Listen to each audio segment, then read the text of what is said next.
I'm going to start a new book today. It's Jordan Peterson's 12 Rules for Life. I'm not going to read the introduction or the foreword. Just going to go straight into the first rule. It's a book that I've been looking forward to read. I checked it out from my local library here in Hawaii. Um, I enjoy reading. I think reading is very important. It's frowned upon in Hawaii, unfortunately. Me reading in this apartment, it's upset a lot of the ghetto neighbors around here. Uh, they've even threatened violence just for me reading. Rule number 1: stand up straight with your shoulders back. It's a good rule. Lobsters and territory. If you are like most people, you don't often think about lobsters unless you're eating one. However, these interesting and delicious crustaceans are very much worth considering. Their nervous system are completely or comparatively simple, with large, easily observable neurons, the magic cells of the brain. Because of this, scientists have been able to map the neural circuitry of lobsters very accurately. This has helped us understand the structure and function of the brain and behavior of more complex animals, including human beings. Lobsters have more in common with you than you might think, particularly when you're feeling crabby. Haha. Lobsters live on the ocean floor. They need a home base down there, a range within which they hunt for prey and scavenge around for stray edible bits and pieces of whatever rains down from the continual chaos of carnage and death far above. They want somewhere secure where hunting and gathering is good. They want a home. This can present a problem since there are many lobsters which, if two of them occupy the same territory at the bottom of the ocean at the same time and both want to live there, what if there are hundreds of lobsters all trying to make a living and raise a family in the same crowded patch of sand and refuse? Other creatures have this problem too. When songbirds come north in the spring, for example, they engage in ferocious territorial disputes. The songs they sing, so peaceful and beautiful to human ears, are siren calls and cries of domination. A brilliantly musical bird is a small warrior proclaiming his sovereignty. Take the wren, for example, a small, feisty, insect-eating songbird common in North America. A newly arrived wren wants a sheltered place to build a nest, away from the wind and rain. He wants it close to food and attractive to potential mates. He also wants to convince competitors for the space to keep their distance. Birds and territory.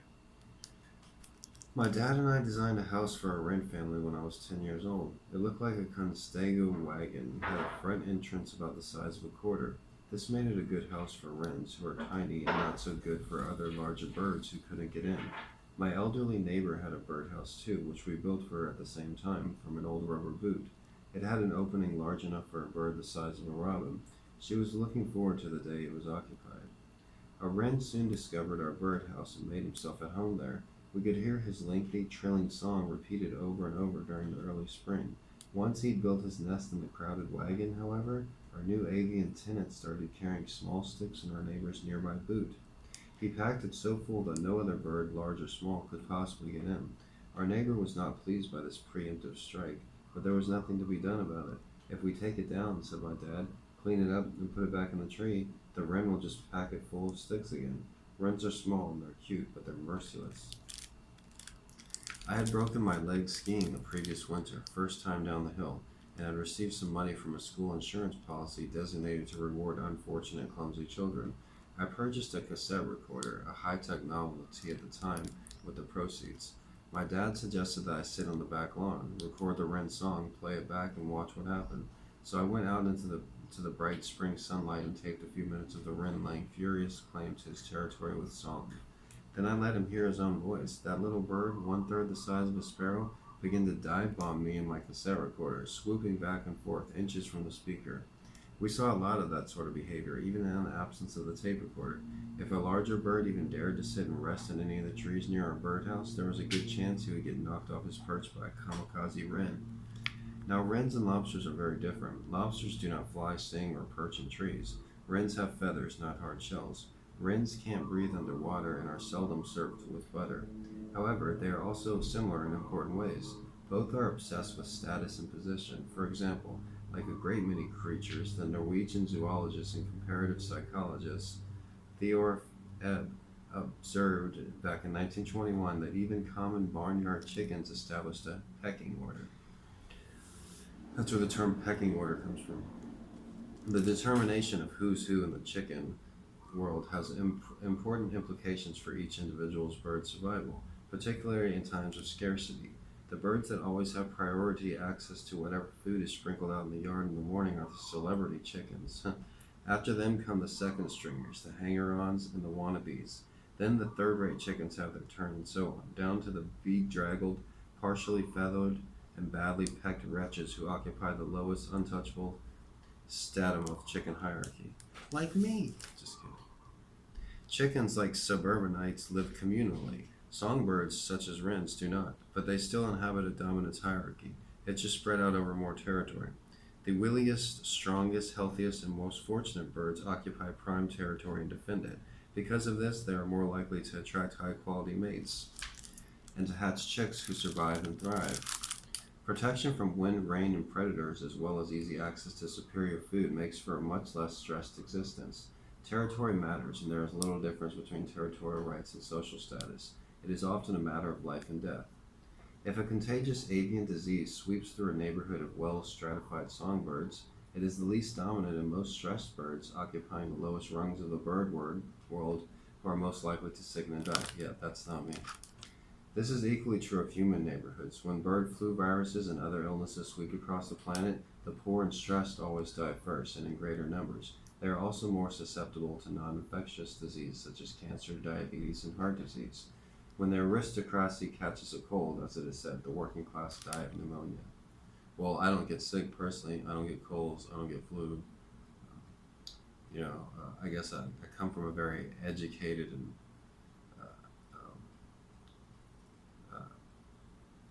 financially good background, but I'm self-made and been living on my own for my whole life. So. Because territory matters and because the best locals are always in short supply, territory seeking among animals produce conflict. Conflict in turn produces another problem, how to win or lose without the disagreeing parties incurring too great a cost. The latter point is particularly important. Imagine that two birds engage in a squabble about a desirable nesting area. The interaction can easily degenerate into an outright physical combat. Under such circumstances, one bird, usually the largest, will eventually win, but even the victor may hurt by the fight. That means a third bird, an undamaged, canny bystander, can move in opportunistically and defeat the now crippled victor. This is not all a good deal for the first two birds. Conflict and territory. Over the millennium, animals who must cohabit with others in the same territories have in consequence learned many tricks to establish dominance while risking the least amount of possible damage. A defeated wolf, for example, will roll over on its back, exposing its throat to the victor, who will not then deign to tear it out.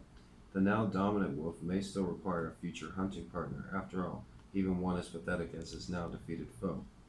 Bearded dragons, remarkable social lizards, wave their front legs peacefully at one another to indicate their wish for continued social harmony. Dolphins produce specialized sound pulses while hunting and during other times of high excitement to reduce potential conflict among dominant and subordinate group members. Such behavior is endemic in the community of living things. Lobsters scuttling around on the ocean floor are no exception. If you catch a few dozen and transport them to a new location, you can observe their status-forming rituals and techniques. Each lobster will first begin to explore the new territory, partly to map its details and partly to find a good place for shelter. Lobsters learn a lot about where they live, and they remember what they learn. If you startle one near its nest, it will quickly zig back and hide there. If you startle it some distance away, however, it will immediately dart towards the nearest suitable shelter, previously identified and now remembered. A lobster needs a safe hiding place to rest, free from predators and the forces of nature. Furthermore, as lobsters grow, they mold or shed their shells, which leave them soft and rollable for extended periods of time. A burrow under a rock makes a good lobster home, particularly if it's located where the shells and other detritus can be dragged into place to cover the entrance. Once the lobster is snugly encased inside, however, there may be only a small number of high-quality shelters or hiding places in each new territory. They are scarce and valuable. Other lobsters continuously seek them out.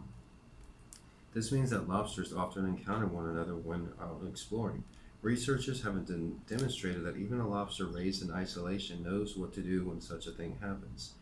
It has complex defensive and aggressive behaviors built right into its nervous system. It begins to dance around like a boxer, opening and raising its claws, moving back and forth from side to side, mirroring its opponents, waving its claws back and forth. At the same time, it employs special jets under its eyes to direct streams of liquid at its opponent. The liquid spray contains a mix of chemicals that tell the other lobster about its size, sex, health, and mood.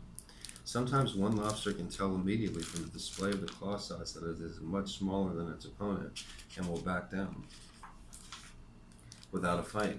The chemical information exchanged in the spray can have the same effect, convincing a less healthy or less aggressive lobster to retreat.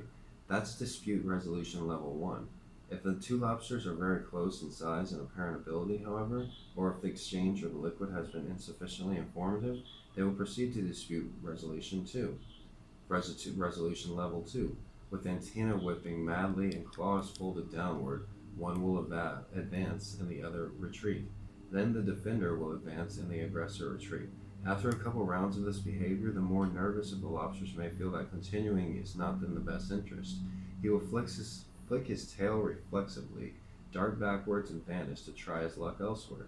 If neither blinks, however, the lobster moves to level 3, which involves genuine combat. This time, the now enraged lobsters come at each other viciously with their claws extended to grapple. Each tries to flip the other on its back. A successfully flipped lobster will conclude that its opponent is capable of inflicting serious damage. It generally gives up and leaves, although it harbors intense resentment and gossips endlessly about the victor behind its back. And neither can overturn the other, or if one will not quite despite being flipped, the lobsters move to level 4. Doing so involves extreme risk, and is not something to be engaged in without forethought. One or both lobsters will emerge damaged from the ensuing fray, perhaps fatally.